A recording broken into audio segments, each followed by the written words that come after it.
Well, it's Groundhog Day. Again. And that must mean that I am Professor Robert E. G. Black, and this is the Groundhog Day Project. It's one of those infinite time loop situations you might have heard about. It's a thing where the same day keeps happening. Time.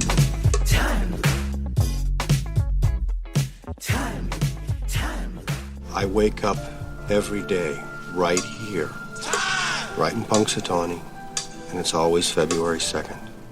The last revision is what counts, apparently. Minute 75 of Groundhog Day. Almost the entire minute is just that one shot that we got into in the previous minute. Rita is asleep on the bed. Phil is next to her, pretty close to sleep himself, I'd say. And he's being genuine. He's got a monologue to her that she can't quite hear. And as I said last minute, I think this scene's beautiful. Continuing in it, he had said, "I never told you, but," as we get into this minute, he's talking about when he first saw her. Which I pointed out last minute, when they filmed this scene, I don't know if they knew when he first saw her or the circumstance. I don't even think that we're supposed to believe. Well, no. I think we are. I was going to say I don't think we're supposed to believe that when he saw her in front of the blue screen that it was the first time he saw her. He may have met the new producer or heard about her before that moment. But that definitely is the moment that got his attention. And he looked at her and saw her. But as I pointed out last minute, when they filmed this, they hadn't filmed that and might not even have written the newsroom scenes yet. So they might not have had an idea of what their first meeting was when Phil first saw Rita. Is it safe to say the first time he saw her was in front of that blue screen? Sure. The film doesn't contradict it, so it's fine. It says, "I knew that I wanted to hold you as hard as I could." And I think in addition to... next minute's going to be interesting, because I've been talking about the Pennsylvania Polka and I Got You Babe as the time loop is talking to Phil. I think in this moment, Phil not only relates to Rita, but he relates to the time loop. Is that he gets it. You gotta hold on to someone either to preserve who they are or to make them comfortable to fix who they are. And so I knew that I wanted to hold you as hard as I could is simplistic language, but I think that also works here. Is that that's who Phil is. That's who Harold Ramis is. That's who Bill Murray is. You're not going to expect some elaborate, poetic, dense speech from Phil here, where he's using big words that you got to look up in a dictionary. He's not eloquent. He's direct. He says, "I don't deserve someone like you, but if I ever could, I swear I would love you for the rest of my life." That's a great line, honestly. "I don't deserve someone like you, but if I ever could, I swear I would love you for the rest of my life." That's like all of what we think of romance, romantic love. And it's also the thing that kind of wakes Rita up enough to speak. She sort of stirs and says, "Did you say something?" But he didn't. Not anything that he wants her to wake up for. He doesn't need her to wake up. He's not taking advantage of her. He's not trying to get her... I was going to say not trying to get her in bed, but she's in bed. He's not trying to have sex with her tonight. This is different. And he says, "Good night, Rita." She makes a little noise. And the minute cuts, it's like 58 seconds in, 57 seconds into the minute. So we're just on this one shot. Just this few lines of dialogue. And the end of this minute, we haven't even really got into the next thing. We get the cut, but we don't get anything actually happening. So what do I have to say about this minute? Oof. It's fun. This scene, as I said, I think this scene is beautiful. I'm not sure there was ever a point when I was watching this movie every day for a year where I got tired of this moment. I loved this moment. I think I made fun occasionally of the "you like boats but not the ocean," that speech. I think is also Phil trying to be genuine. I think this is Phil actually being genuine. And so it always worked for me. And talking about it, it still works for me. But it's also, I think, Phil's idea of what he thinks he wants when he sees someone he wants is similar to what I think I want when I see someone I want. Like, I want to hold you as hard as I can. I want to love you for the rest of my life. Is there more to love than that? Obviously, yes. But ultimately, it doesn't matter if there's more because Phil's still just in a time loop. This wasn't... Him being genuine here was not the trigger for the time loop ending. He still needs to make himself better. He needs to be worthy, not necessarily of Rita's attention, because he had that today.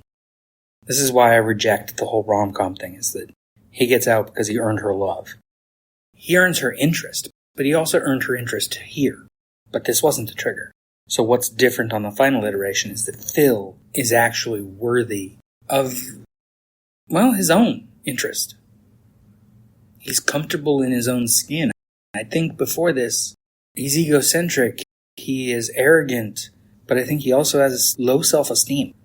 You know, he's, I was going to say textbook narcissist, but I don't know what a textbook narcissist is.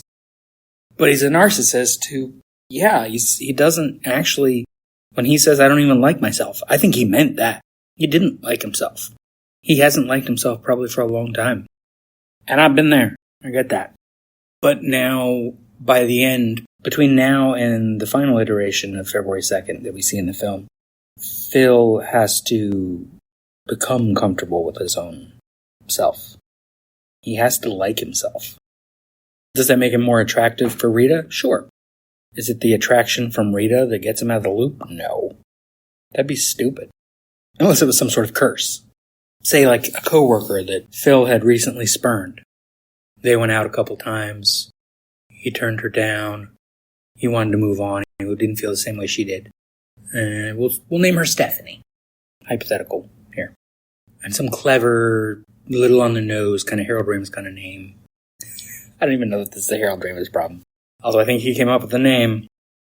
I am referencing an actual character named Stephanie DeCastro, who is in a sequence they never intended to film. But they wrote it because producers suggested they should, because they might need an explanation. And it was Stephanie DeCastro. She worked at the news station. She and Phil had gone out a few times. I don't have the details now. Go back to season 2. I got into a lot of detail about Stephanie DeCastro.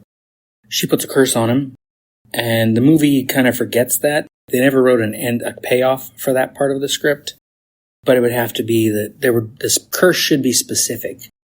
Like Beauty and the Beast, you know? He has to be worthy of someone's love and not be a selfish asshole. Beast is kind of like Phil in that way.